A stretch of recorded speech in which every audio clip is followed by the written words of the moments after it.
round of applause as they join me on stage.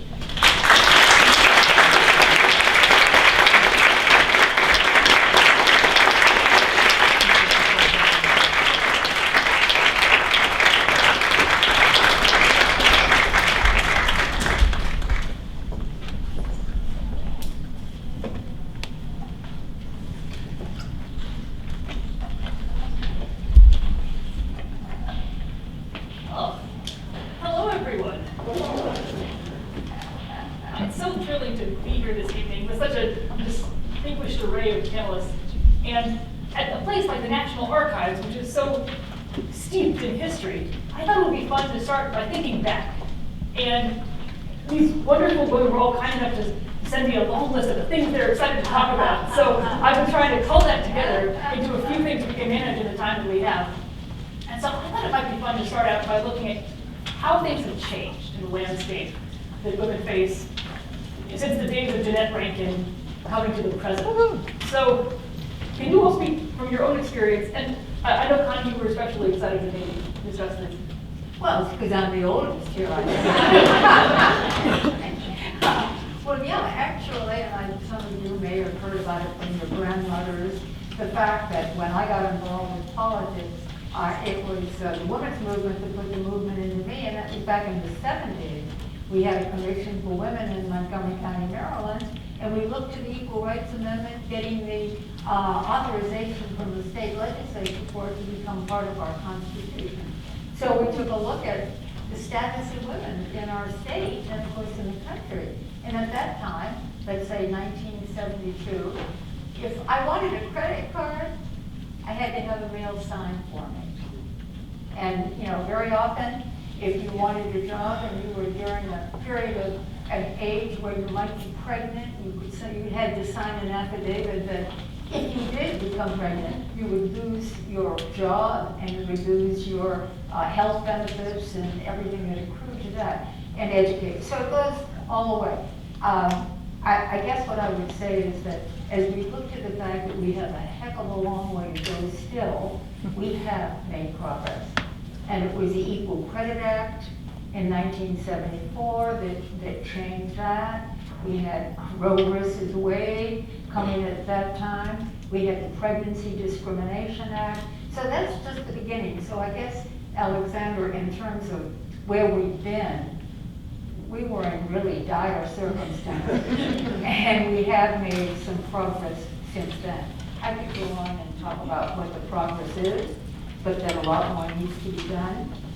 And I guess I will end my comments by quoting Abigail Adams when she wrote to John and during 1776, and she said, "John, remember the ladies.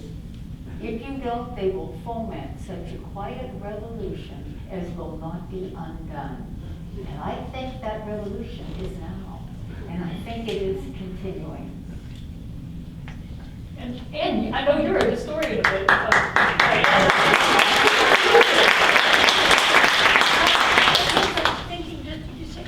I'm going to think about how much has changed fairly recently. Right, I went to work for Barbara Mikulski on Hill. Barbara Mikulski gets elected to the House in 1976. In 1986, she gets elected to the Senate. Now, 1986, trust me, for the young people here, is really not that far away. And yet, when Barbara Mikulski gets elected, she doubles the number of women in the Senate. You know, when your numbers is low, it's easy to make big dramatic changes. She is the first Democratic woman to get elected in her own right to the United States Senate.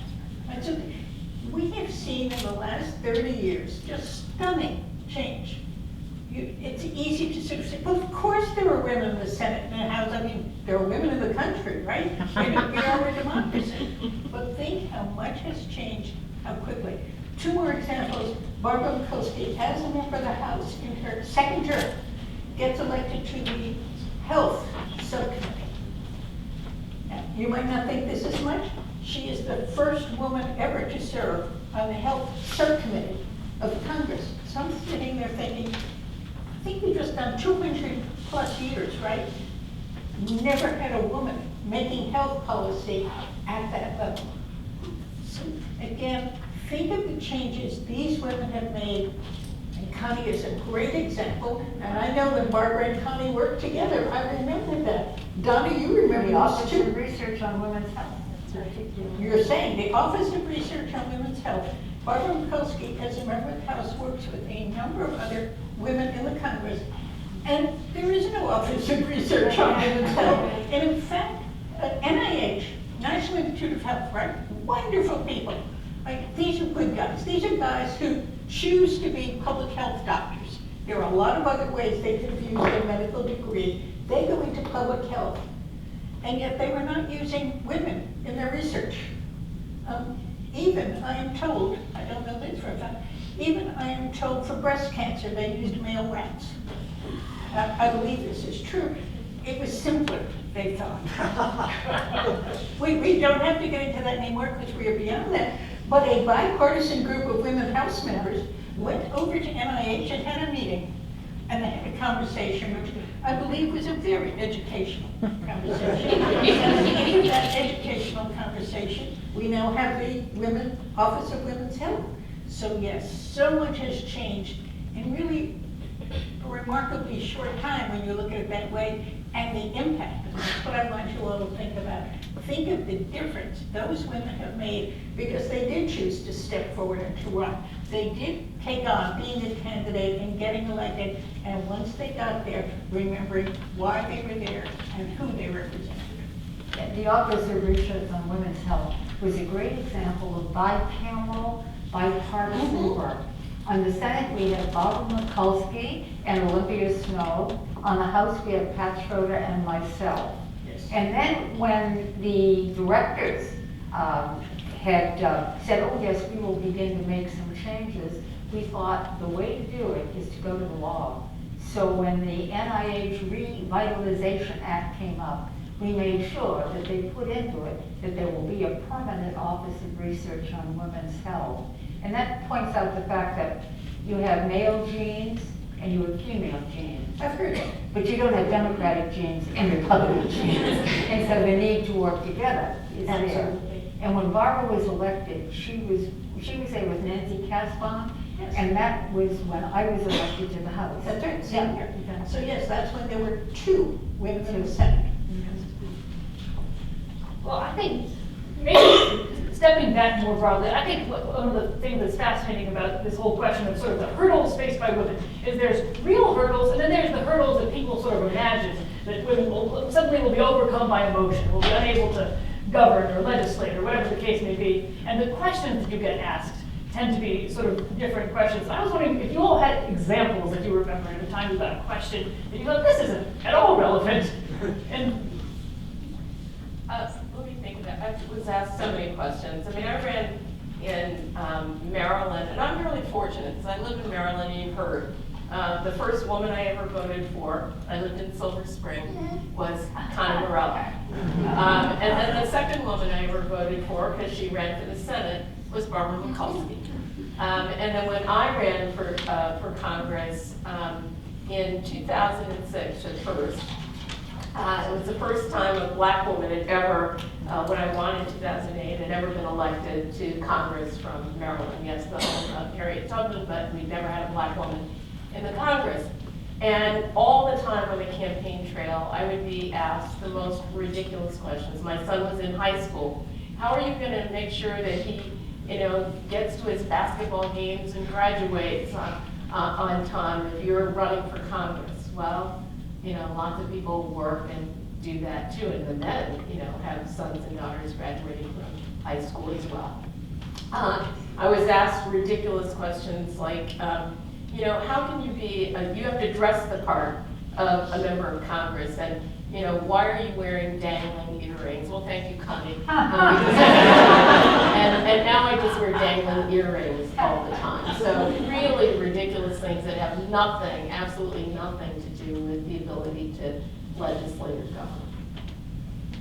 Incidentally, before she even came to Congress, she was involved with domestic violence. And when she came to Congress, she continued to be involved and be a real leader. And I always appreciated that, Donna. Thank you. Well, I think it's important to remind everyone, when we talk about the history, how few women in history have ever been elected. And so I had gotten the numbers, because I was up at Harvard this semester, so I was going through all this, and it really is stunning when you think about it. There's been almost 11,000 people who have served in Congress over our history, and only 325 women have been elected to serve in the House, the whole history. And 2/3 of those have been since 1992, and 1/2 since 1998. And only 56 women elected to the Senate. I mean, I should point out the 325, only 98 are Republican, 227 against, not include some of the delegates too, not just members of Congress. So the numbers are still really small. You know, I ran into Nancy Johnson and Connie one day and I said, do you realize we're more than 3% of the Republican women have ever been elected in history to Congress? And there are still so many firsts that you all can do, because there's only been 40 women in the Senate entirely, 25 Democrats, 15 Republican. So there's been one woman elected in Maryland in the Senate, none in Virginia. No governor in Maryland yet, right? None in Virginia. And that goes around the country. In Vermont, they've had governors, but Bernie Sanders and Leahy have been there forever. Never had a woman senator. So if you're from Vermont, you could be the first. And when you start looking at the first, the first African American, first Indian American, Nikki Haley was the first Indian American governor in the country. So you have a lot of firsts that are still out there that you all can be. I was the first woman to be elected in my seat in Congress, and it had always been held by a man. So when you look at this and you realize that, it really does make you think, wow, let's get more people involved. And I know I started a young women's leadership program for that very purpose. Because when I was in Congress working, I was a staffer for 10 years, and I was in the administration, I actually never thought about running. And Connie Morella was there. I guess she didn't make it look real easy, because she was so amazing. She was such a great role model. But I never thought of doing it. And one of the reasons I didn't is because my husband's a teacher, and I was the main breadwinner. So when I thought about doing it, I'm thinking, well, how do you do this if it's a full-time job, right? And then how do you do it if you have to give, because you basically have to be full-time. So I sort of backed into it by running for the State House first, where you can actually be part-time. You're part-time in a lot of the states, so you can still keep your income going, and then you run in the state. But there are a lot of still firsts there to go, and really in history, there's still, we haven't had a female Ways and Means chairman. We probably haven't had a female chairman of a lot of committees in the Senate, and even cabinet members. There hasn't been a woman defense secretary yet. I guess we haven't had things like that, and of course, a woman president.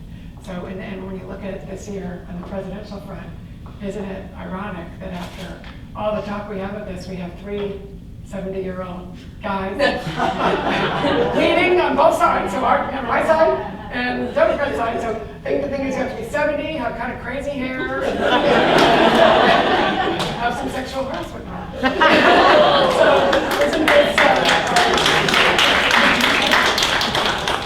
But Barbara's gone all the way. I remember she was so great on the Government Reform and Oversight Committee, and then she went on to the state legislature, and then the federal legislature, and then Harvard, and so again, we're proud of you. Yeah, and you talk about things dumb things people said. I was actually pretty fortunate. I actually was recruited by a man who thought I was the Speaker of the House of Virginia, who thought I had made the decision to run, and he announced to a full room that I was running before I had made the decision.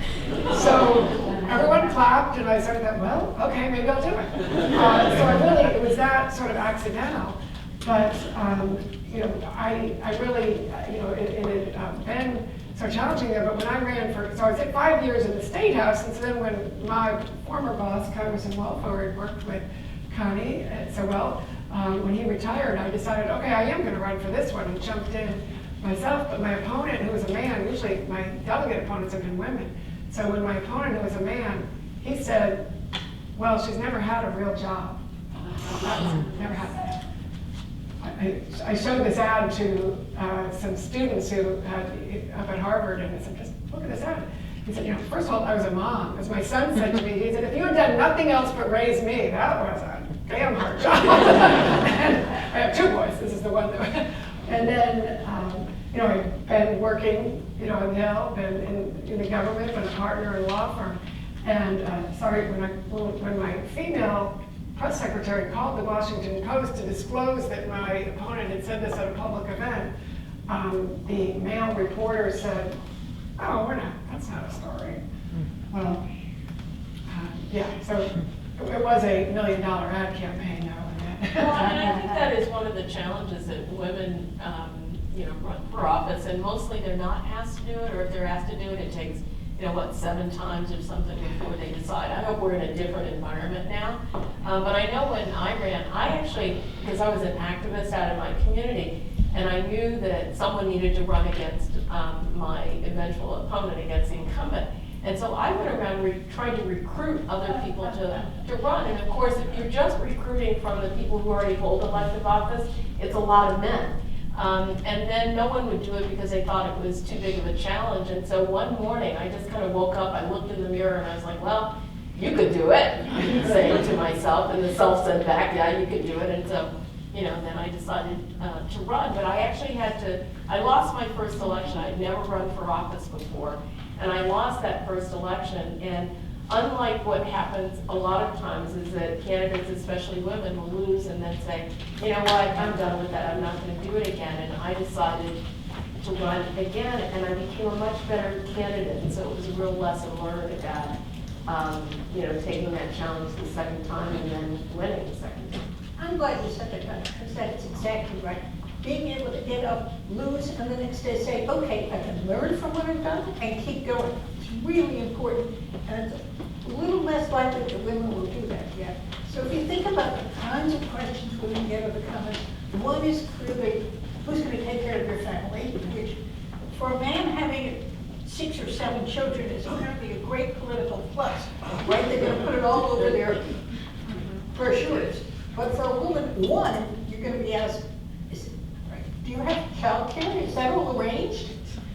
The second piece is the question about whether you're tough enough to survive, to make it in politics. There is, for a variety of reasons, a lot of examples and television will take the worst ones, of how tough it is, how much infighting there is. And so you've got to sort of persuade voters, A, that you are strong enough to survive, but B, that you're not nasty. Right? Women have a more delicate line to walk at this one.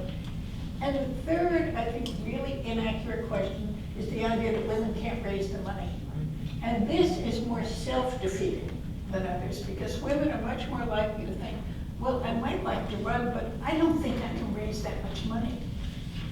That is because, because of the raised consciousness in the last 20 years or so, there are networks that help women raise money.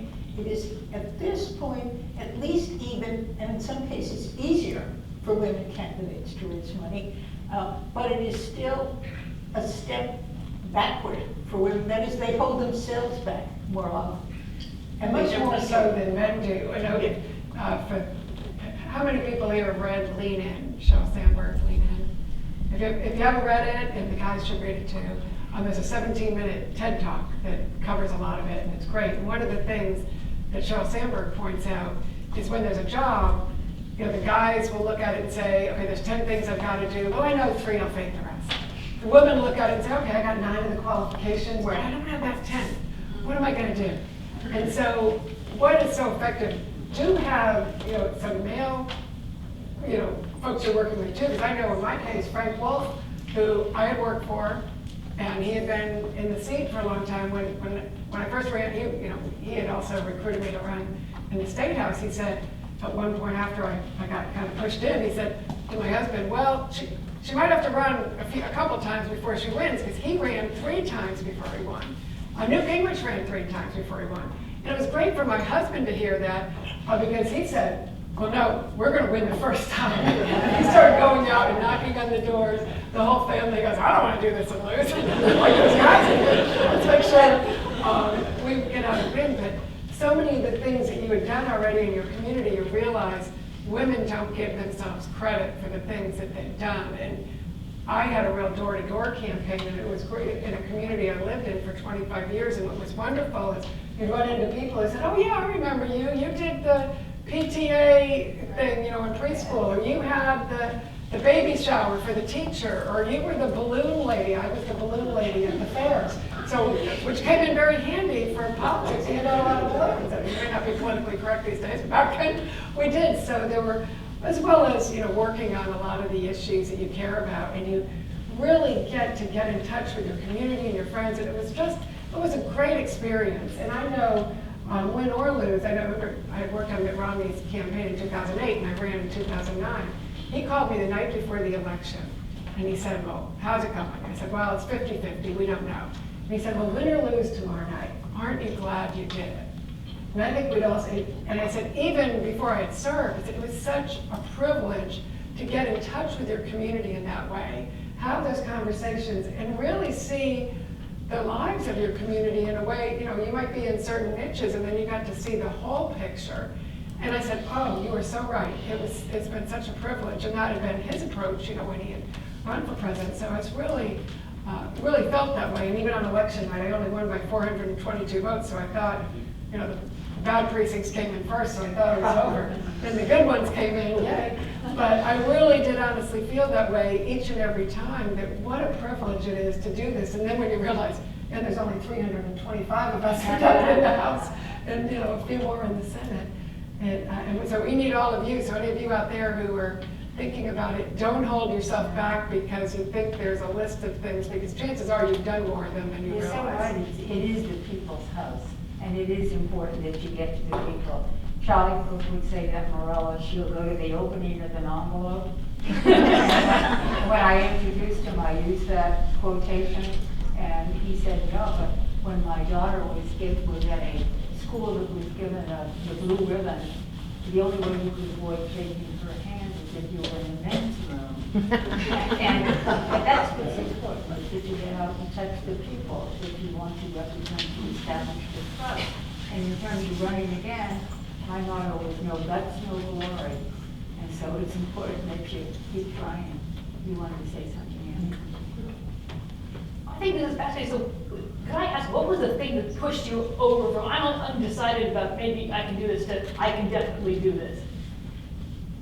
I did it. I don't know that I thought I could definitely do it, but I did. I will say, when I ran for the U.S. Senate after serving in the House for 5 terms, and that was a different kind of hurdle because I knew that I'd have to give up something. I'd have to give up the House seat in order to run for the Senate, and I was very clear about that. And so the stakes were really different.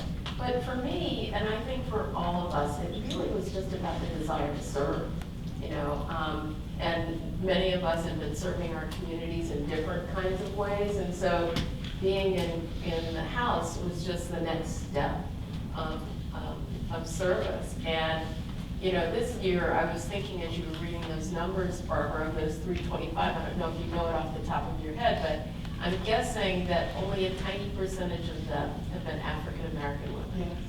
Shirley Chisholm, this is the 50th anniversary year when she was elected. 47 total. 47, the first black woman in the House. And she was my hero when I was growing up, and I remember being so invested in Shirley Chisholm. The greatest gift was running for Congress in the way that I did it, and I wouldn't take guff from anybody, and people used to describe me as Shirley Chisholm, unbossed and unbought, and I love that to this day. And there's only been 2 African American women In the senators Senate. in history. So they that and none right now. That's right. So One, but that Kamala wasn't- Harris. Oh, Kamala Harris. but that was not covered in your race as much. I mean, because I know because you were running for that race while I was running for my first reelection, and once you were gone, I was the only woman in the entire delegation. When I'd say to President, I said, there's going to be no women in the Maryland delegation if Donna doesn't win, and I'm the only woman in Virginia right now. And they look at me and they go fact check me. Like, they didn't even know that. And I thought, well, like, do you not notice? Like, we look a little different. Well, in Maryland, when I first started voting in Maryland, our delegation was evenly split in the House, 4 men and 4 women.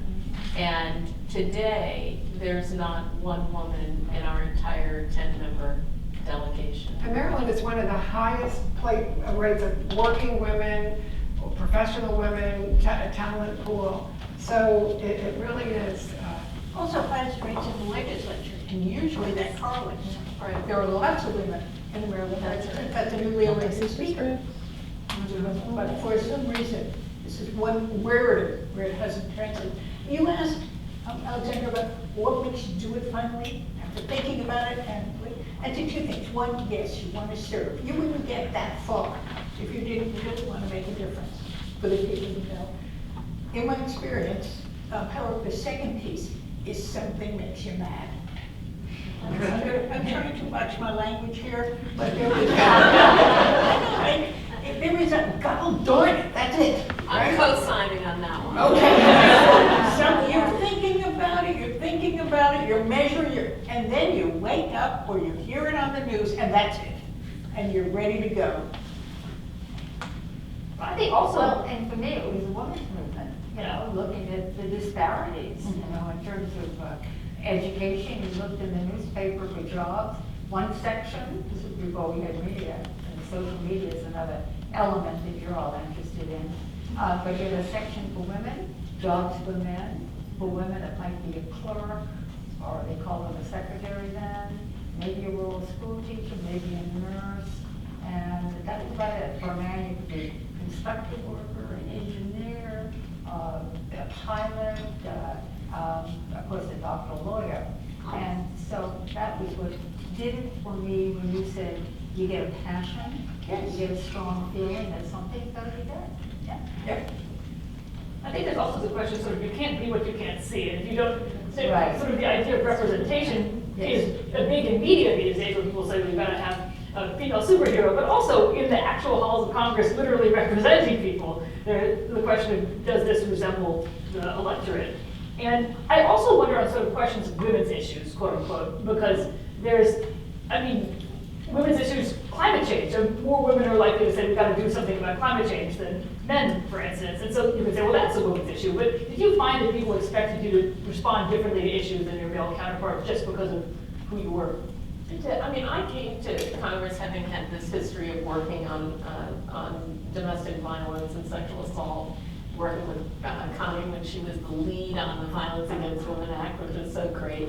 I had that history, but I also had a passion about other things. I had a passion about infrastructure and about affordable housing and, you know, a whole array of foreign policy and a whole array of issues. And I mean, I think one of the challenges was trying to keep people from putting me in a box. You know, this is the box you belong in, and defining women's issues so narrowly that it meant that if you were a woman, you couldn't possibly work on anything else other than, you know, child care and health care. All great things and important to work on. Well, and I think, you know, Don and I were both on the Science Committee together and Transportation Committee. So those were actually 2 committees that were pretty bipartisan. Most of our legislation would go through, you know, in a pretty bipartisan way. So like in science, we're working on STEM education, getting more women in careers. But one of the things we ended up also covering in the Science Committee was when the whole Me Too and sexual harassment things came up, was like in the science field. You know, if you're a college student and the professor that you have to study under for this area that you want to get your graduate degree in is also a sexual harasser, these women end up leaving the field entirely. We know when women are subject to sexual harassment or sexual assault, they often leave the career field that they're in. And I think when that all came up, I guess it was in the fall of 2017, I was also on the House Administration Committee, which was the committee that went through that. So that was an issue that, you know, was always there, and you always knew it was there, but it was clear the rules had to change. I mean, when we took up that legislation, there was no rules in Congress that you couldn't have a sexual relationship with your staff. And we had to make, that was a bill, I have to say, you can't sleep with the staff. Now, you'd think that would be obvious, because it's obvious in the corporate world, it's been that way for, decades. And Bradley Byrne, who's Republican congressman from Alabama, very conservative, and a labor lawyer. And so he came together with me and with Jackie Spear, Debbie Bingle, and others, and we got sort of a bipartisan, male-female coalition because of his labor lawyer experience. He really laid it out there. He's like, we gotta change this. Because initially our guys were like, we don't need to have anyone tell us we're gonna run our offices the way we want. I said, no, you need to run it. We're Republicans. We always say we should run it like businesses. Well, businesses fire people who do that. And businesses have committees, and Bradley had done this. He had gone in and said, I don't care if he's a great CEO or he brings in all this business. He's got to go. He did, do these things that are wrong. So we really were able to have a sea change on that. It's unfortunate, I'm from Virginia, and you've seen what's happened in Virginia, on a number of fronts. One of them is, we have a lieutenant governor who's still sitting there with credible sexual assault and rape against him. And this week, there was a wonderful, this was a Democrat primary, where a wonderful African-American woman senator who has been great, worked on a bipartisan basis, has all kinds of legislative accomplishments, was beat in a primary by this guy who had long history of, preying on young women. We had to warn the interns in the State House, and he had a 16-year-old who then was pregnant when she was 17. He was 55. He went to jail, so Joe Morrissey, he denied that he impregnated the teenager. People get fired in the real world. Like, if this were a CEO who impregnated his 17-year-old intern, you would be fired. But he just got the nomination again from a hugely competent woman. And it is, so, these things are very bizarre. You think you get, so I think under our bill, he would need to be fired, but the people just nominated him again. So he's claiming he's born again. He married the girl after denying he was the father of the child, and he went to jail, and then he said, oh, well, I'll marry her and I'm all good again. So, we still need to, so that's a first in Virginia. I think women care about all issues.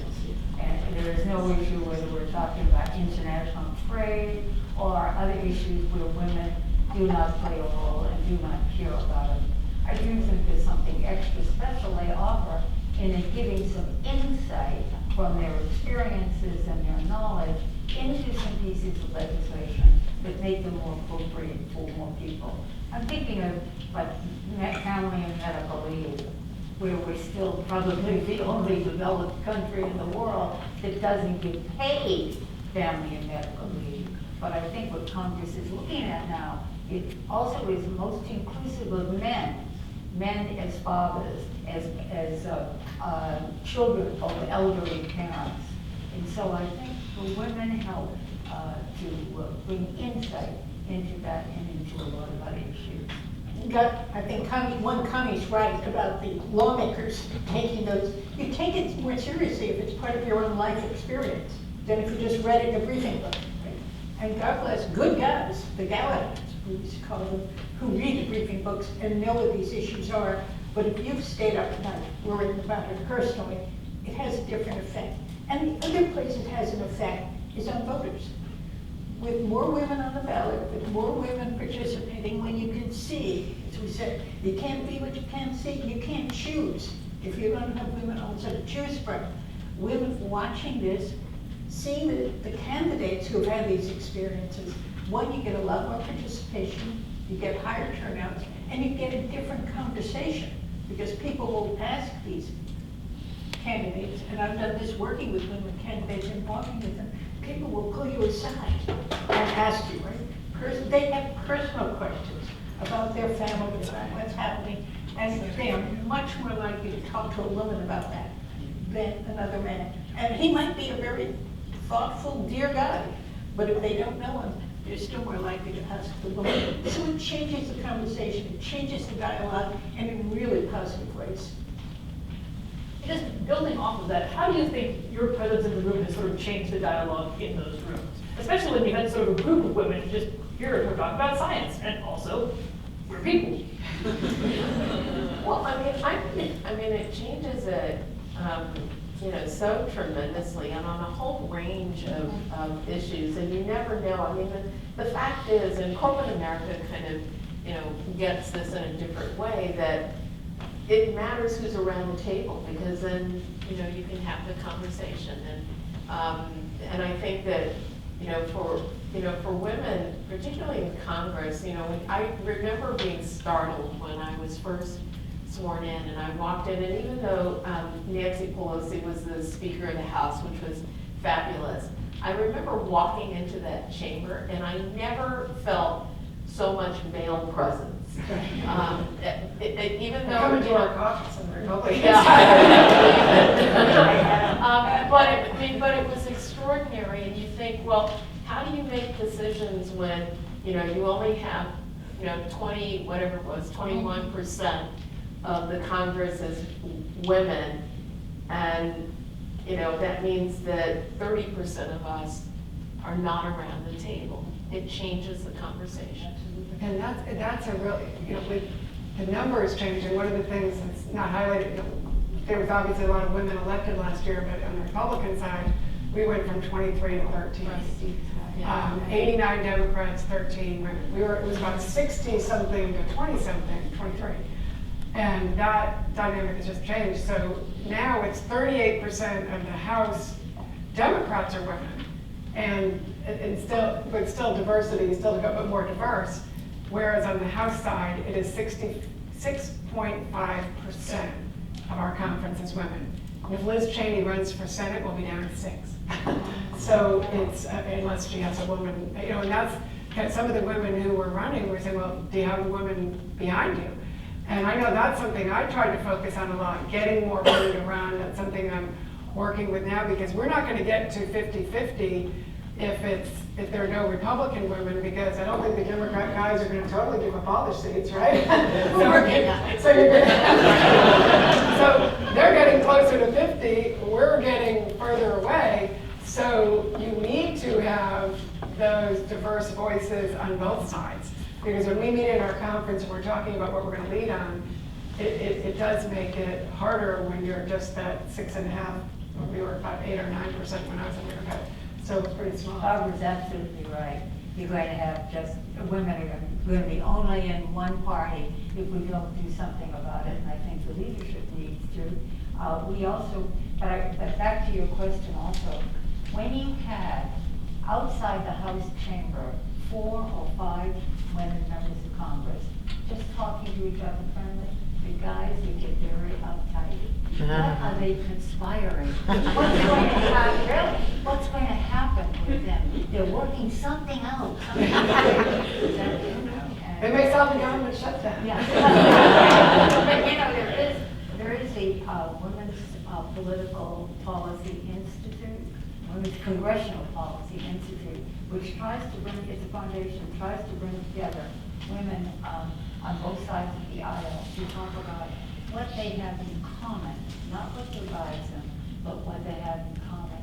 And it does, from that, springs forward a lot of good legislation and camaraderie. Camaraderie is something Congress needs a lot more of. I know Don has been involved, and certainly Barbara has too. We may have somebody here from the Women's Congressional Policy. I think There's Cindy right here. Thank you. Thank you. Great. She does a great job.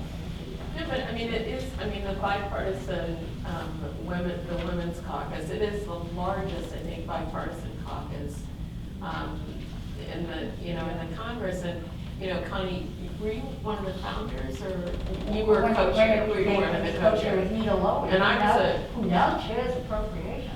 Right, and I was one of the co-chairs as well. And one of the things that happens is that women across the aisle come together and they talk about those commonalities. And I remember when we were supposed to reauthorize the Violence Against Women Act, and all of a sudden it broke down into this major partisan controversy, which was unbelievable on an issue like violence against women. And so I got together with the co-chair from Washington, his name is Jamie Herrera. Jamie Herrera Butler, excuse me, thank you.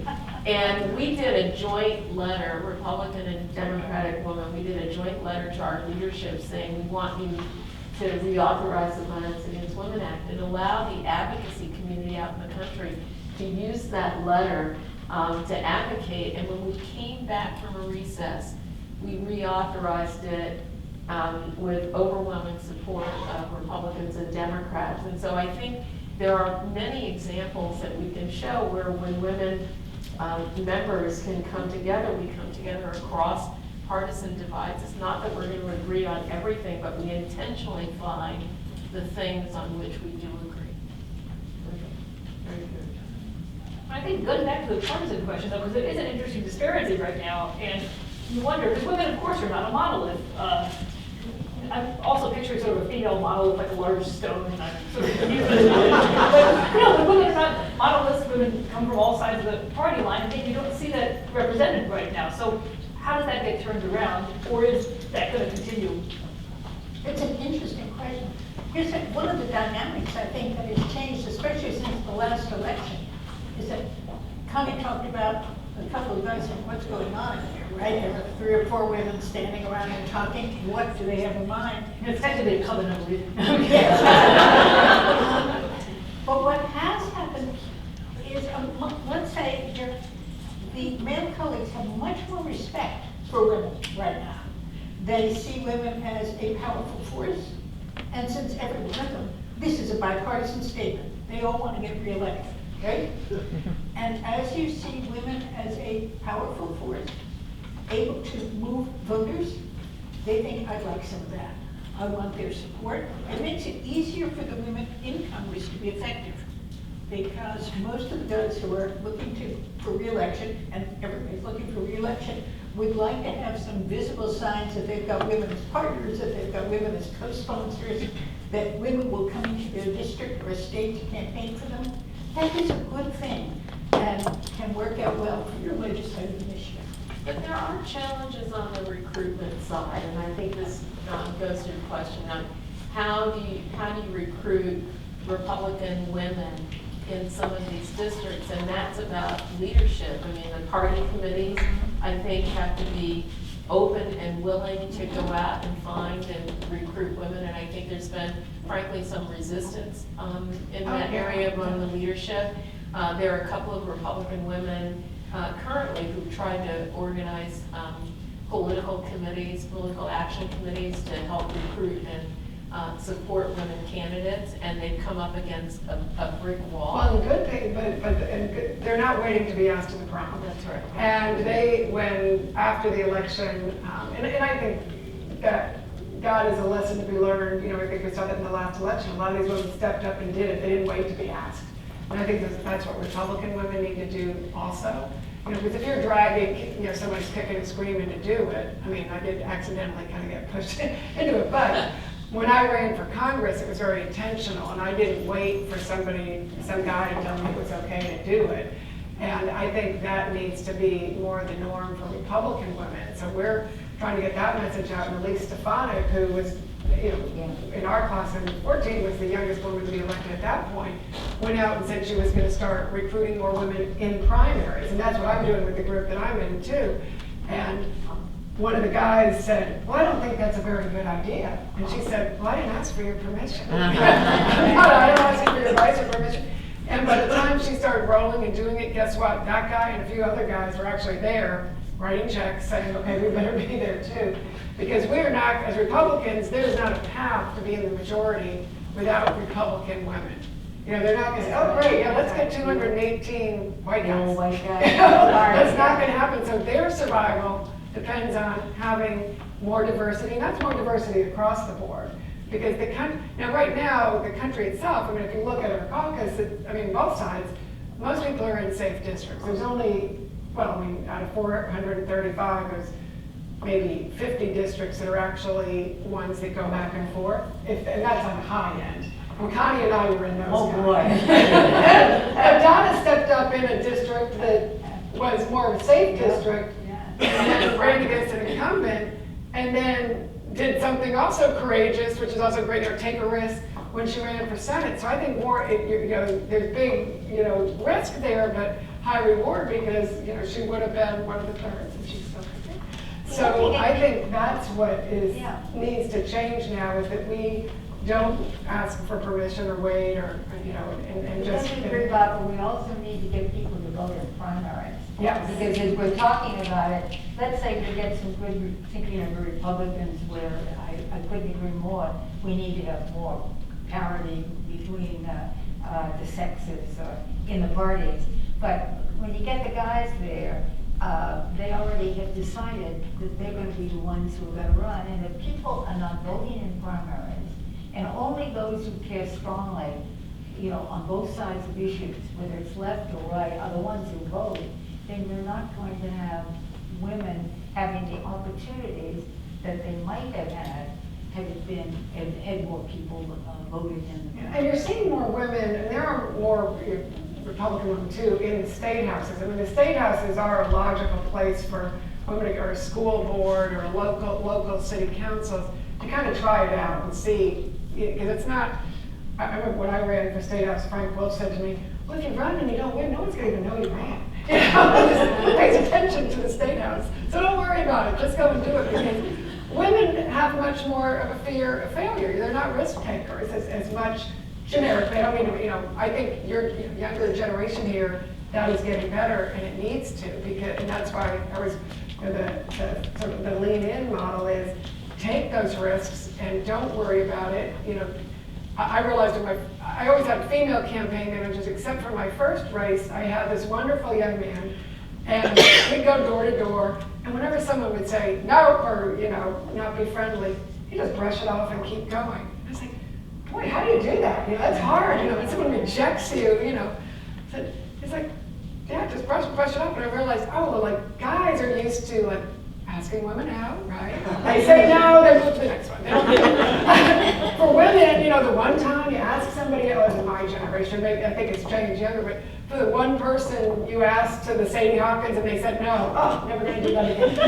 Or in the sales thing, you're never going to do that. So women just need to, once you get over that and move through that, then you realize it's not, you do this, it's a great privilege, it's wonderful, win or lose, it is a great privilege to be part of that process, and the men don't let it deter them. And I think we need to have more women running as we are now. I am so pleased that you have women running for president, more than one person running for president. And I think that tends to make a difference. Let me give you a statistic I got from, I guess it was Melman and Castanetti, who do a polling service. Yeah, and they pointed out the fact that it took 89 days from the time that Alexandra Cortez, the AOC, was elected for her to make the cover of Time magazine. It took Nancy Pelosi, House Speaker, 11,714 days from the time she was elected to be on the cover of Time magazine. So what are we saying? That maybe the newer ones coming are bringing that kind of enthusiasm and whatever, that they're going to do it faster and they're going to proliferate. I don't know. I hope that is a sign that they're being listened to also, and that more will run.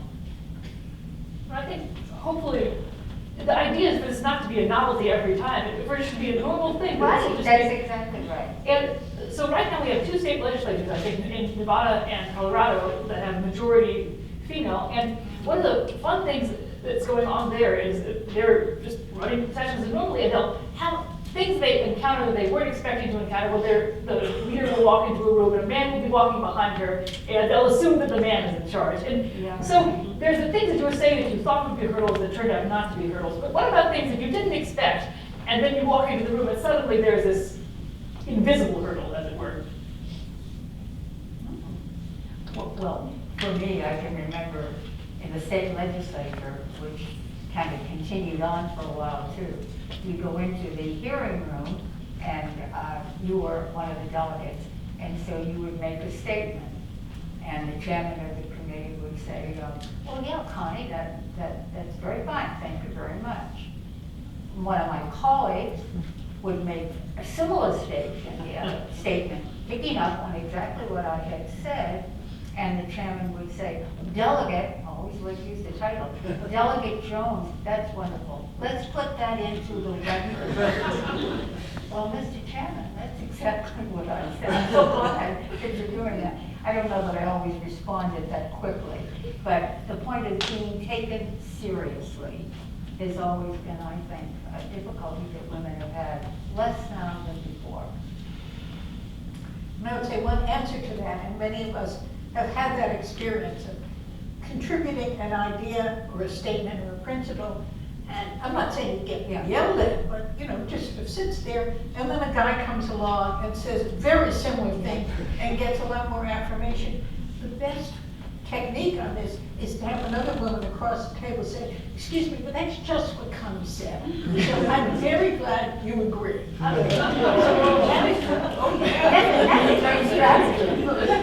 organize for meetings the way you organize for everything else in life, especially legislative sessions. Yes.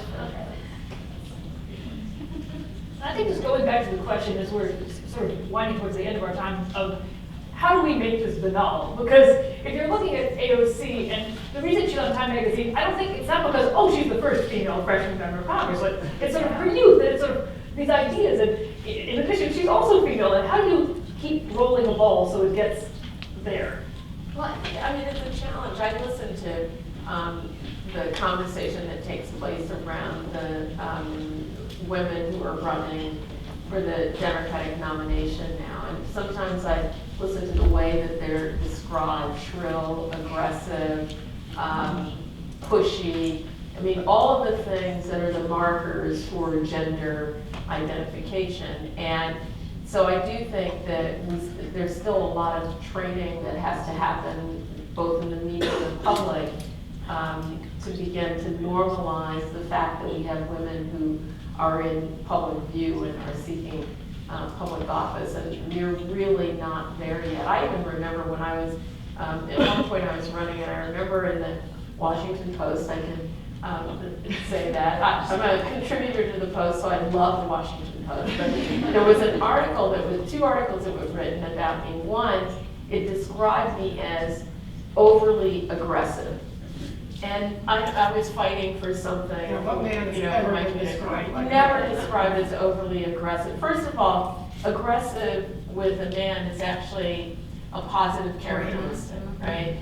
And so there was that. And then there was another one that wrote about everything except what I said, but it talked about the shoes that I had on. And so I do think that we still have a long way to go so that we have enough women who are, populating the public that it's not even part of the conversation anymore. Well, I hate to pick on the Post too. It's our hometown paper. Fairfax County just had supervisor primaries, and the Post endorsed editorials, which I think was mixed. As we did, because usually when we went in, it was men we were dealing with. They might occasionally bring a woman, but usually it's men. They asked the women, I guess they asked everybody, they asked, well, how can you serve, the school board or supervisor if these meetings are late at night, you have young children? This is 2019, somebody was asked that in an ed board at the Washington Post. Now, I know when I was in the ed board, one of the male members who I guess was fussing over getting an Uber for his daughter and running in and out of the room, so I guess he shouldn't be on the ed board. But, and they endorsed all men. So they asked that question, and it didn't even occur to them they'd endorsed all men. And, when you look at it, I just thought that was a little odd. Now, that there's some partisan things too along the way, but that happened in 2019, it's kind of stunning, because that never occurred to me that, that somebody couldn't serve because they had children. I know when someone asked me, like, well, how's the cleaning and everything with the house, how is that split? How do you and your husband split it? Oh, like 70-30. And you're like, wow, your husband does 30? No, he does the 70. And this was, a while back, so, families do different. And I see that with my kids, they're doing, they can, it's much different. Hopefully your generation, that's changing. I see that with, my boys stepping up and doing the childcare things. If one of the kids is sick, my daughter isn't automatically the one that stays at home. Sometimes it's her husband, or sometimes it's Nana, so I can jump in too, or sometimes it's Grandpa.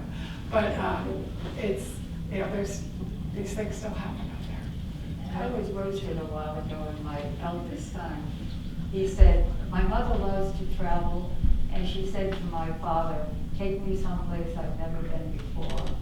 And he took her by the hand and brought her into the kitchen.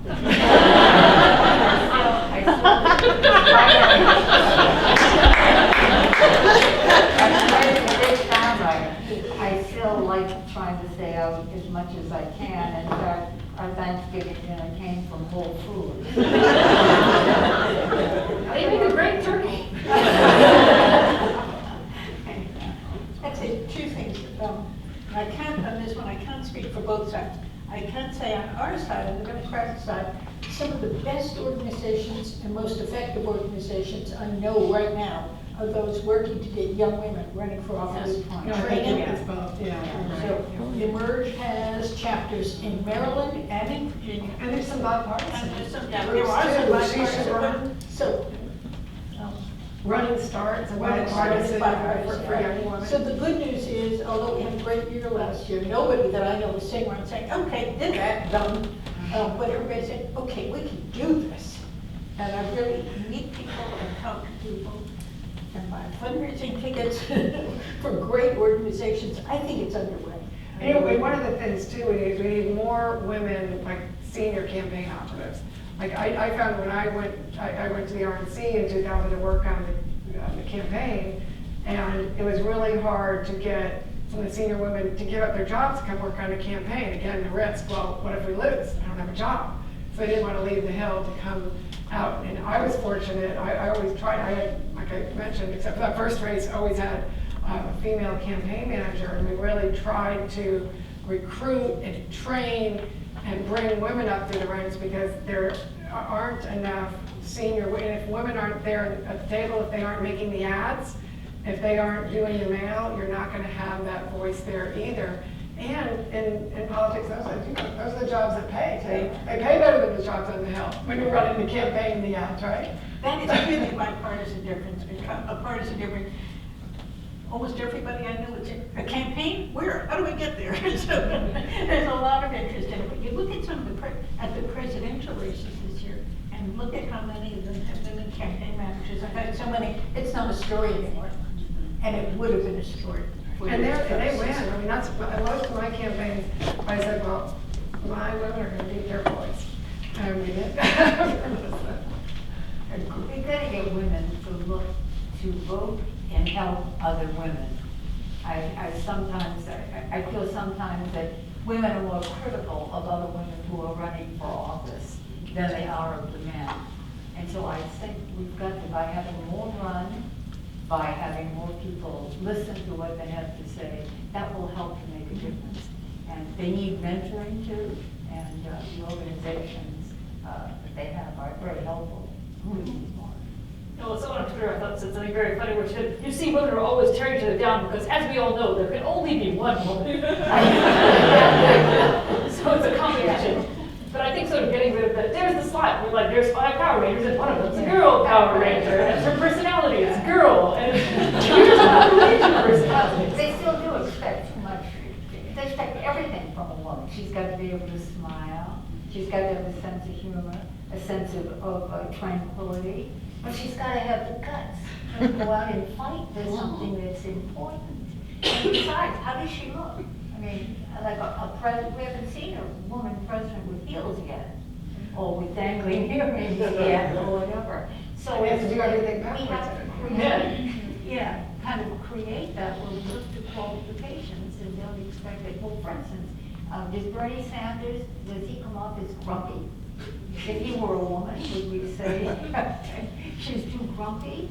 I mean, That is a good test case. If you take those 3 guys in that same profile, Okay, so President Biden, Bernie. But they're women who are 70-year-old women who have those same characteristics. The press would write about them so differently.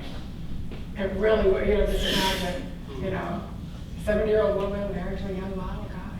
A 70-year-old grumpy woman, it really would be. And so you think, how would the press cover that? So I always ask when they're covering the men, because what's the group that looks at how the press covers men and women candidates? It's really different. And I think you see it most in the presidential. I know in 2016, I'm a Republican. I did not vote for Hillary Clinton. But my staff would often say, well, you're saying the same thing she's saying about how she's, on the press coverage. And it really was true. And often it was sometimes the same reporters. I don't want to pick on Bernie, but one real example of that during the cycle.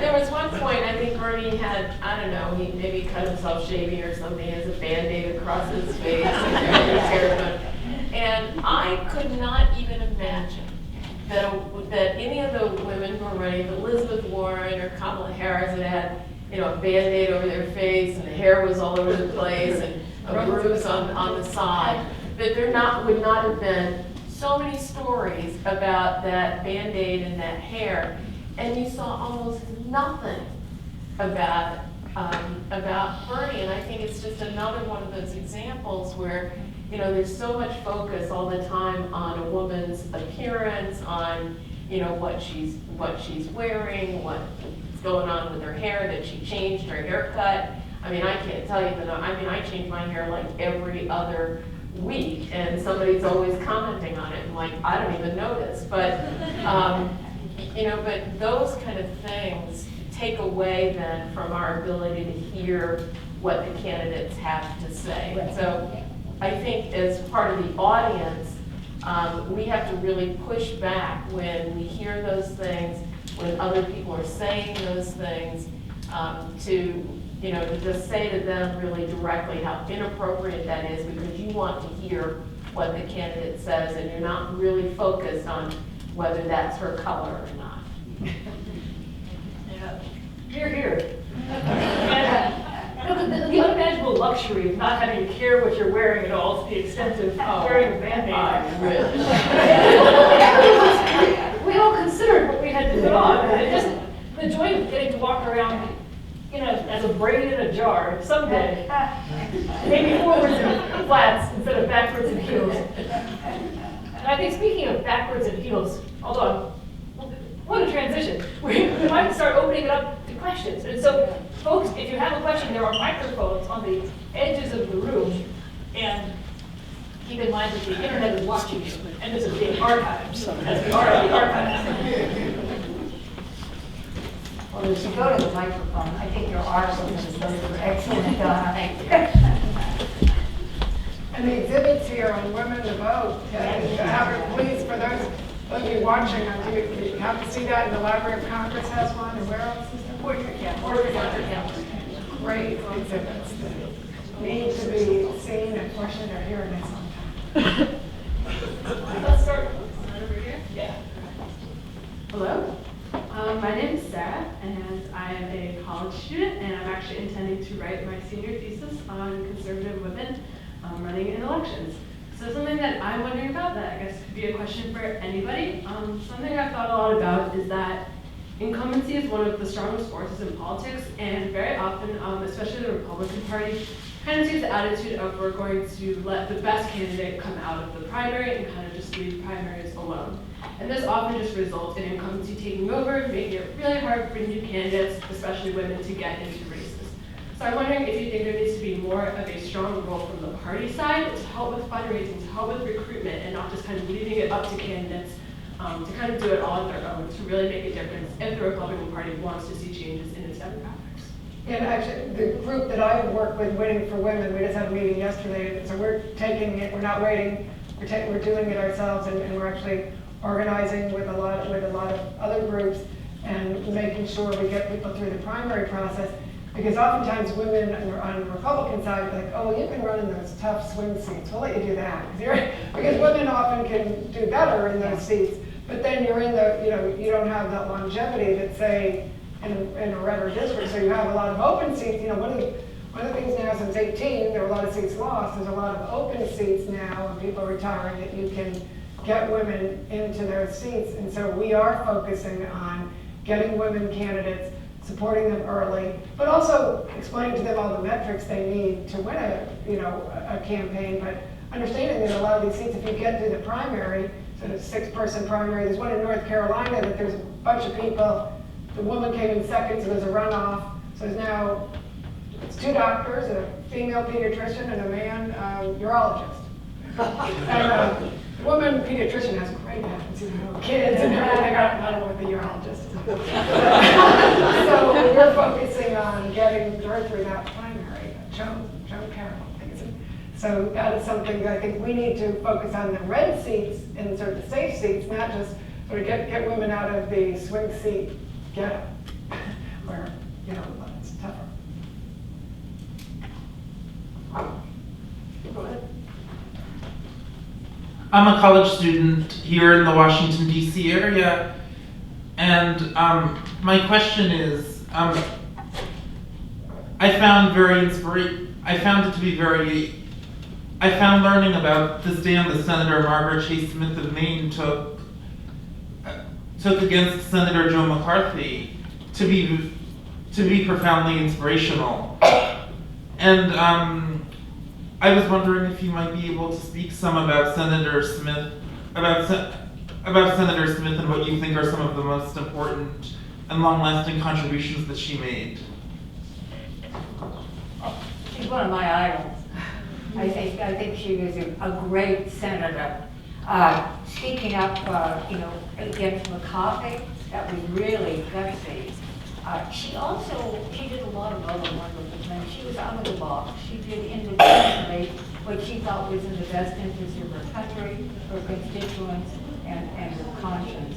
And I know that she actually was a candidate for president. And she showed up, and actually a candidate for the party, and she showed up and she talked, and she didn't make it, didn't have adequate delegates, of course. But every day when she would go to the Senate, she would wear a rose, and she had a rose on that time too. And what the group, the assembled group, the delegates at the presidential convention did, when she did not make it, and they knew she wasn't going to, they gave her a bouquet of roses and they sang, "Everything's coming up roses." But she did so many wonderful things. I think and again, she was like the first woman, not the first woman in the Senate, but the first, I think, woman on her own to make it to the Senate.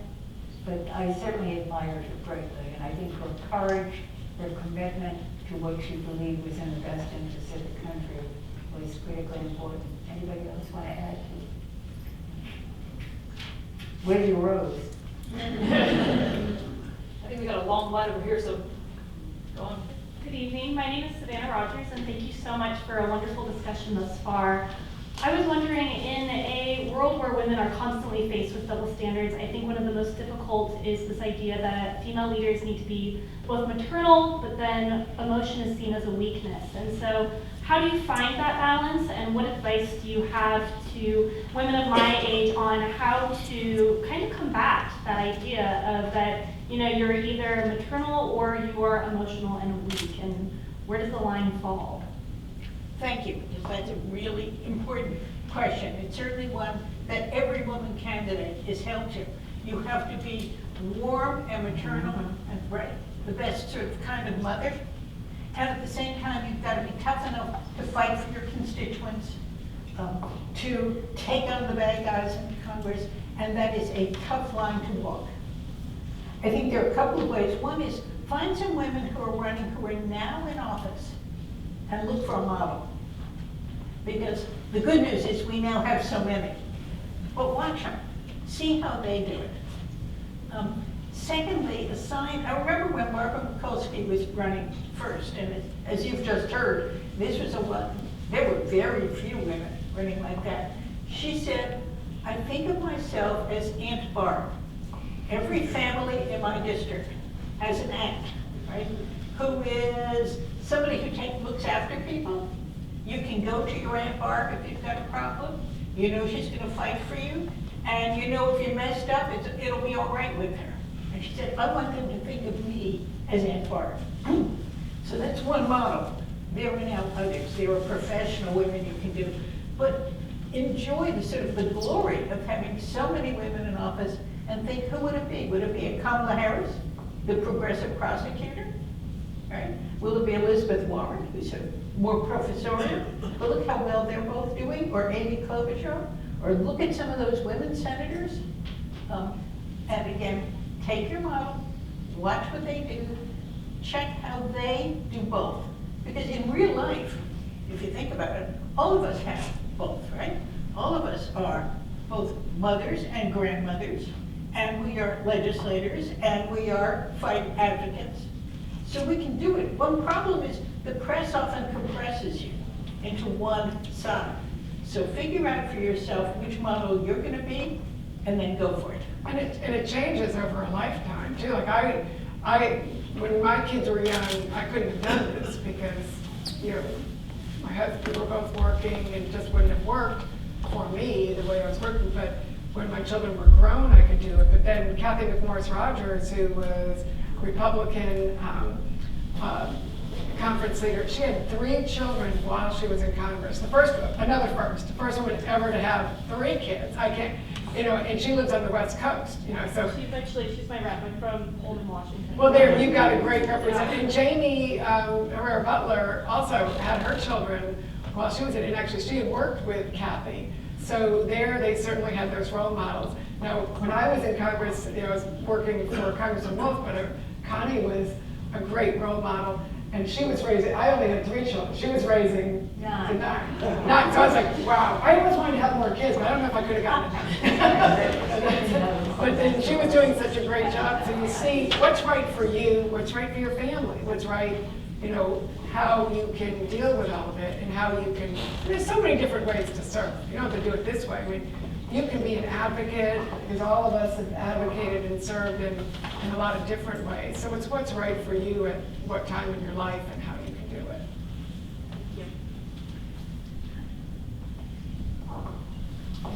Okay, thank you. My name is Li Yang.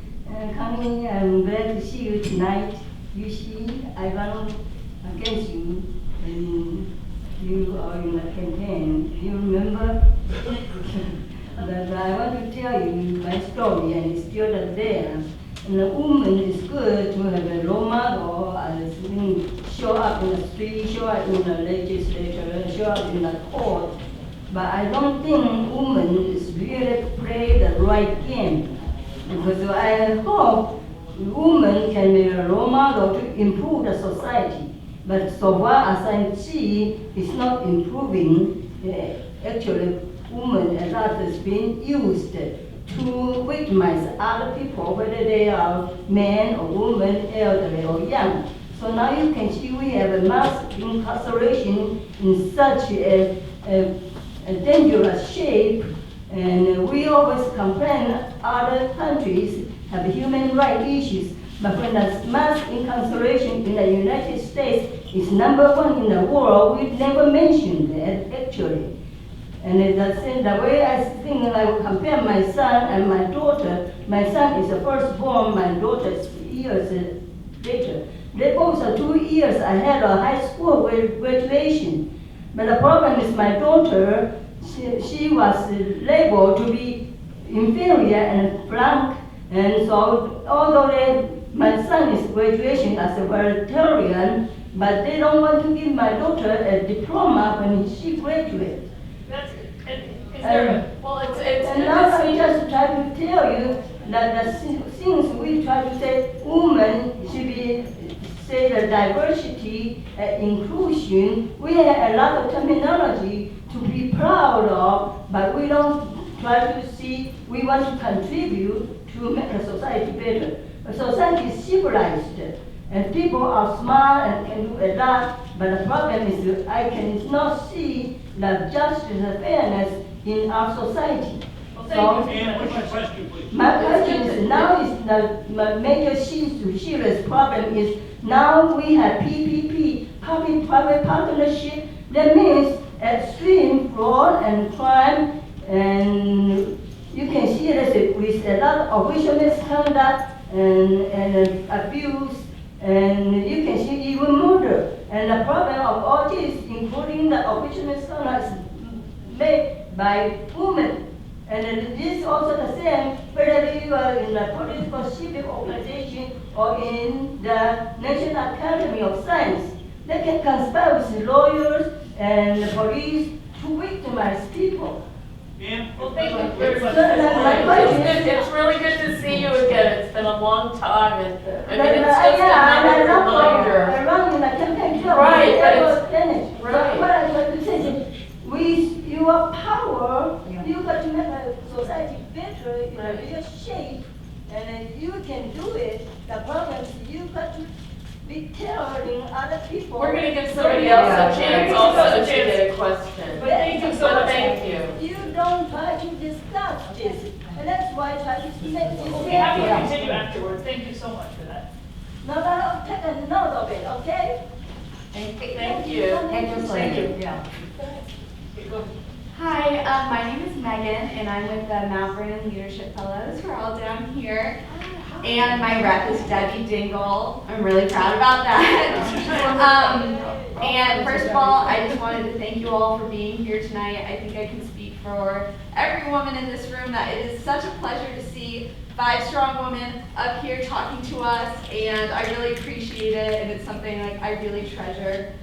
And I think what I've heard from a lot of you in this past discussion is a discussion about what is feminine and like what makes a woman today. And I think those are conversations that I see, happening a lot right now with my generation.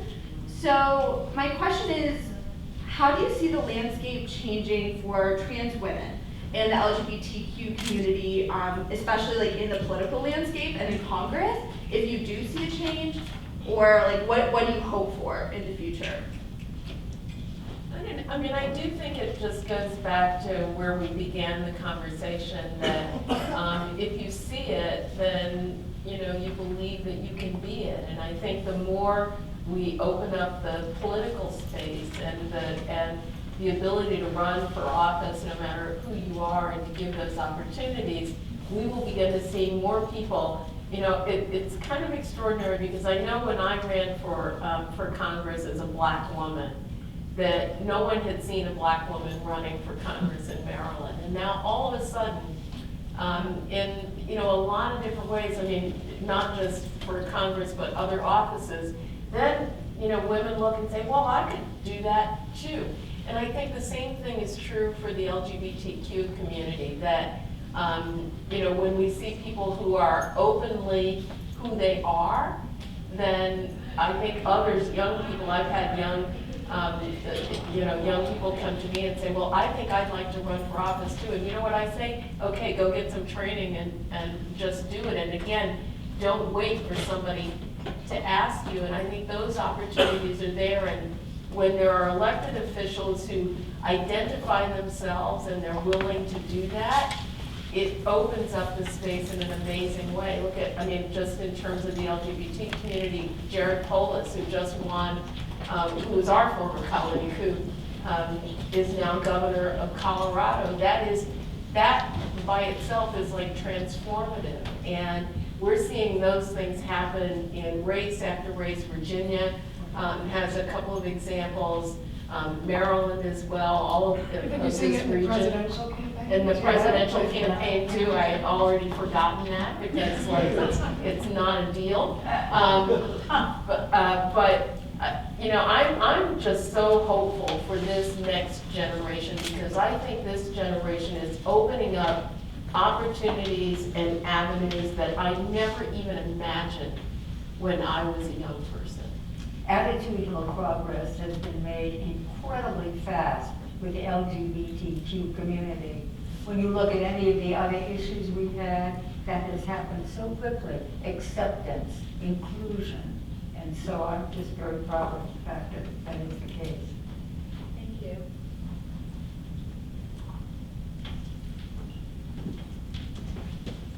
Hi, my name is Andrew, and I just had a quick question. You all have listed a variety of challenges that you all have faced, such as woman versus self, woman versus society, woman versus gender roles, woman versus media, woman versus man, and woman versus woman. So of all of these, what would you say is the most challenging? That is an amazing way to characterize I don't think it's versus. I think it's where we're all together. It's such a privilege to serve and to do this, and you really like. I think we all work together on a lot of things. I mean, Don and I worked on science issues, on metro issues. So it wasn't Democrat versus Republican. It was sort of getting money from Metro versus people who didn't want to give it. And so it's kind of doing your homework and finding your coalition and then putting them together in whatever way is effective to get the things you need to get done for your constituents, but also the causes and the things that you care about. And that's like the Women's Caucus was great on that. We worked on issues like the sexual harassment issue, human trafficking issue, some of the online challenges that we had on harassment and things. That was the Women's Caucus, and so we had great groups that supported us. So I don't really see it as, I mean, when you go to an election, yeah, then it's versus. But all the other, and in your life, certainly, hopefully it's not the men versus the women, but it's more educating everybody about what you're focused on and why, and how you can bring more people to your cause. The answer is culture. We need a cultural change, because this has gone on from the time of Aristophanes and Odysseus and Telemachus, and it has been happening. And so we need to, in all areas, not just politics, we need to see kind of this cultural shift where women are being looked at equally in all instances. And I think, the press sometimes still covers it traditionally instead of, so maybe all of us versus the press is one of the things. But I love watching C-SPAN, particularly when you're watching presidential campaigns, those of you watching, because you see people, you don't have to have, you can see up front and personal, or if you go to, watch them at an event, you get to see that, and you don't have somebody else's filter telling you about what they wore or things. You're hearing and listening to them on the issues.